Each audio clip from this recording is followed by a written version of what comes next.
Now, if I ask you what your most nostalgic NES games were growing up, what would you come up with? Now, not to dive into your brain, but you're probably thought of Mega Man 2, maybe DuckTales, Castlevania, Contra. You know, a lot of great games probably popped in your head, right? And that's pretty trendy for the United States, but what about other countries? Now, I went down the rabbit hole of watching these Japanese cover tunes. There's Japanese bands that are doing video game covers, which I love. And I started to notice a trend where a lot of the games they were covering, or songs they were covering from Famicom games, were not necessarily the most popular games here in the United States. In fact, some of them never came out at all here in the US. And just reading the translated comments from some of these Japanese band videos talking about the nostalgia or the throwback and all that too, so heartwarming. It's just like, it's super wholesome. Here's a bunch of games from Japan for the Famicom that if you grew up in Japan back in those days, like in the 80s, these are games that you're probably nostalgic for. And a very quick, how are you feeling? You got John Riggs here. Huge favor of mine. If you would hit that subscribe button, make that happen, I would appreciate it. And it's free. And it does me a world of good. You have no idea. Kicking the list off with a game that, well, we had it in the US, but it never came out for the NES. It's The Goonies. Being from the Pacific Northwest, The Goonies just hit differently. It's one of my favorite movies of all time. Now, we did play Goonies 2 growing up here in the US, but for The Goonies, I mostly played it as an arcade game. It was on the Versus cabinet. We had a Versus Goonies at our local Red Robin. You would also see it sometimes on a Play Choice 10. It is different from Goonies 2. This one's more linear. Level 1, Level 2, Level 3. You have to kick the mice, get the bombs, use the bombs to open up these kind of like skull crates and get all the keys to move through the door. And then sometimes behind the cases might be extra life, sometimes like, you know, weapons or something like that, or maybe a suit that will help you in like later stages, like to protect yourself from bomb blasts or fire or something like that. I was a huge fan of this game, and I kept waiting for it to come out for the NES. It never did, and it wasn't until later in life that I realized, oh, it came out for the Famicom, you know, in Japan.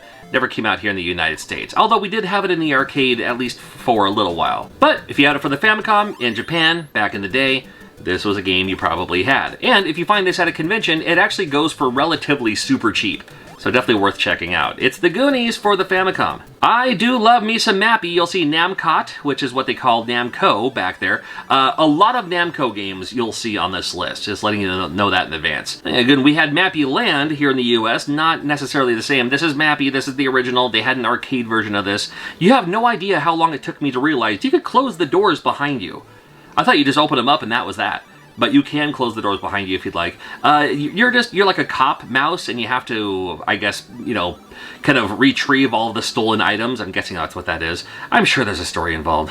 But you do so by going up these platforms. The trampolines, you can only jump on them so many times before they disappear. And I've always liked this game, and I love that ragtime song that comes with this game too. That kind of like main stage music. I just love it. Very nostalgic for me. It's a song that pops in my head quite frequently when I'm like folding laundry or something. I don't know. Yeah, it even includes a bonus stage. Look at that. Mappy. Super fun, still fun today. Ye Are Kung Fu was a fighting game. It's a one-on-one fighting game from Konami, and I do remember seeing this in the arcade.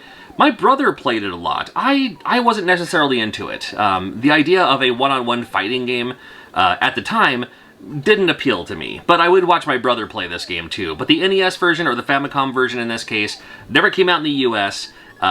Different from the arcade version, but again, for NES, probably best it could do for the time.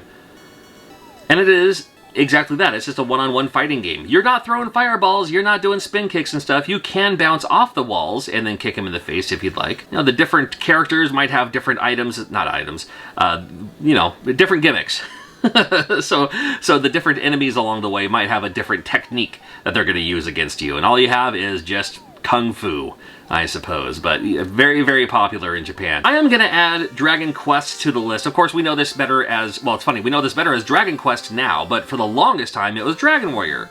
I didn't change to Dragon Quest here in the US until Dragon Warrior 7 was the last Dragon Warrior, and then they go down to Dragon Quest from there. It's something like that. And I still call this game Dragon Warrior. I'm, you know, old habits die hard, I suppose. All the Dragon Warrior games, or all the Dragon Quest games, very, very popular. Still in Japan, of course. This one, I'm actually playing the Famicom version just to show you too, if you've never seen it. Interesting that all of the characters are always looking towards you, whether you're walking up, down, left, or right. You just kind of, you know, shimmy around in that kind of view. Now, when it goes to a fight scene, it's going to be the same.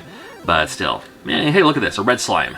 Of course, I was hoping to run into my favorite, the Magidrakey. Didn't happen in this playthrough, but I do make these along with a friend of mine, so these are kind of 3D printed. You can take them out of the case if you'd like, or you just leave them here just like this. Constantly making new ones as well. Got the Magidrakey available right now, very limited. If you're nostalgic for Atari, we even have a couple of Atari ones like E.T. and the old Atari Pac-Man here. This one actually glows in the dark when you hit it with light long enough. These and more available on my Etsy, check it out. Super limited supplies as always, but while supplies last. And again, always adding new ones as well, so you never know what's going to pop up, tomorrow. Ganbare Goemon, there's a few Goemon games for the Famicom in Japan, naturally.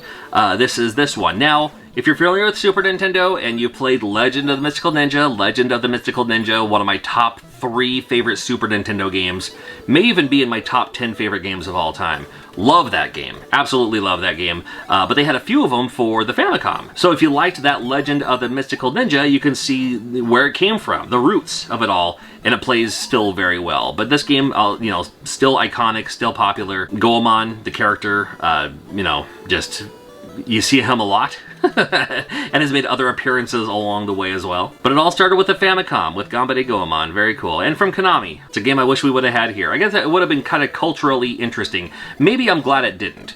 If this game came out in Japan, I mean, it did come out in Japan. If this game came out in the United States, I have a feeling they would have done a lot of editing to Americanize it, so to speak.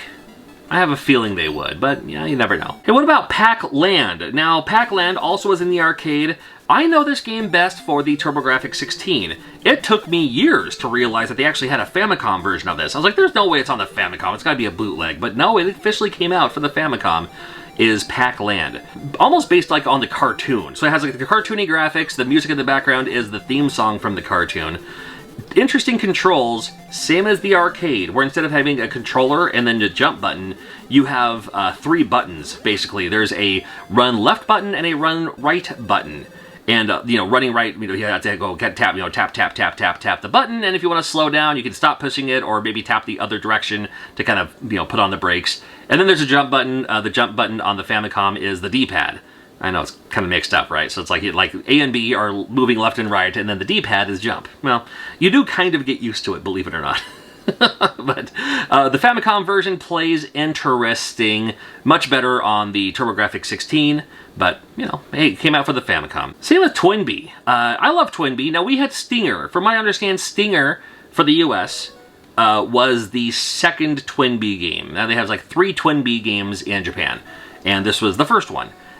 Interesting, it's a vertical shooter, as you can clearly see. It's a vertical shooter, but it introduces the bell feature. Now, the bell is going to be your weapon, your item, your upgrade, your whatever, but it's risk versus reward. You have to keep on, while you're defeating the enemies, you also have to keep juggling the bells in... I almost said the other word. You have to keep juggling the bells until they change color, and then different colors give you a different weapon, or different upgrade, or different item, or anything like that. So, Twinbee, very cool, love it.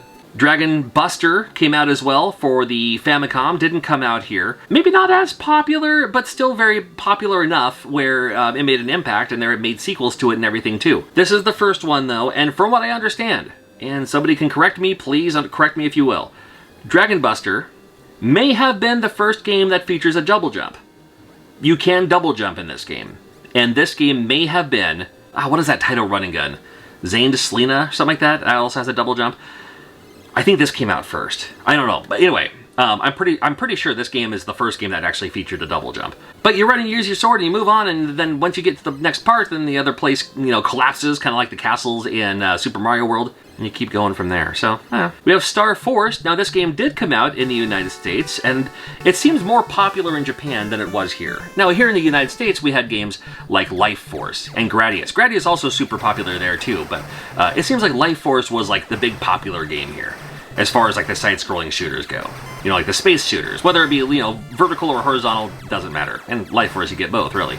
But there was a lot, and I remember this game came out too. In fact, I remember purchasing this game at KB Toys and Hobby because it was on sale for $19.99 during a time when every Nintendo game was like, 50, 60 bucks.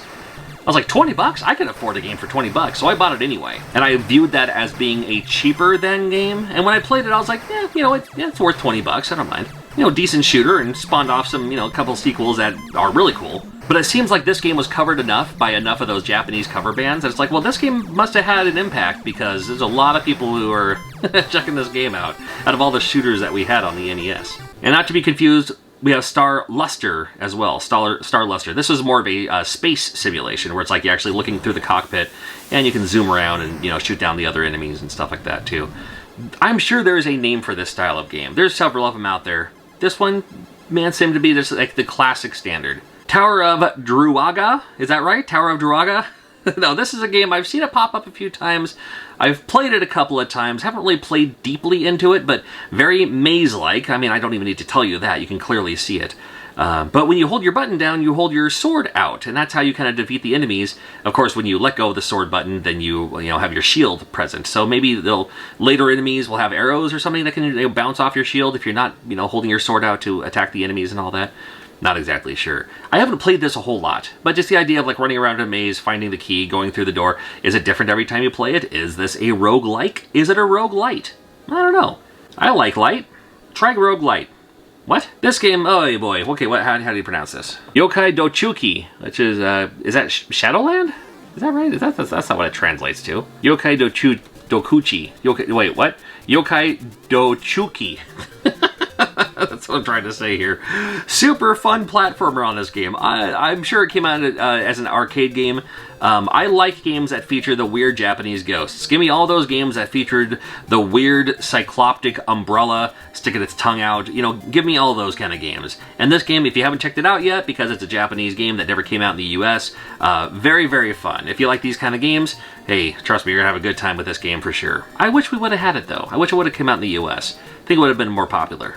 And then, believe it or not, we have a baseball game from Namco. As it clearly says, Pro Yaku Family Stadium, basically professional baseball family stadium. You have played this before, probably, even though it came out in Japan, even though it's from Namco. That song alone should tell you that it's RBI Baseball. It's just RBI Baseball. Well, we had it by Tengen, called RBI Baseball, but a huge baseball series in Japan, and it's a game that as soon as they hear that title sequence, takes them all the way back to, you know, playing this fun baseball game from back in the day. And really, RBI Baseball is one of the best baseball games on the NES. Just nice, simple, to the point, standard. I love it. Nothing, no bells and whistles, no gimmicks. It just plays very well. And of all games, Spelunker. Now, Spelunker here in the United States was fine. You know, I think it was more popular maybe on a computer, like a Commodore 64 or something like that. Yes, it came out for the NES as well, and the NES version plays fine. I mean, it plays like an old computer game that happens to be on the NES. But maybe it's the music alone that's nostalgic. Maybe, you know, people have checked it out, you look at it for a second, you hear that song, and you're like, oh, I remember that song, and, you know, within the first two notes, you're already singing along. You may already die. I mean, you die in this game the first time you play it, it seems like. It's like, you know, as soon as you walk off the elevator, that's game over for you until you realize, oh, I cannot, you know, I cannot take more than a jump's worth of damage without dying in this game. And it plays that song. That sounds familiar. Where have I heard that song before? Is that Dig Dug? Oh, there you go. Yeah. Yeah, Dig Dug. Good old Dig Dug. I love me some Dig Dug. Now, we had Dig Dug 2 here in the United States.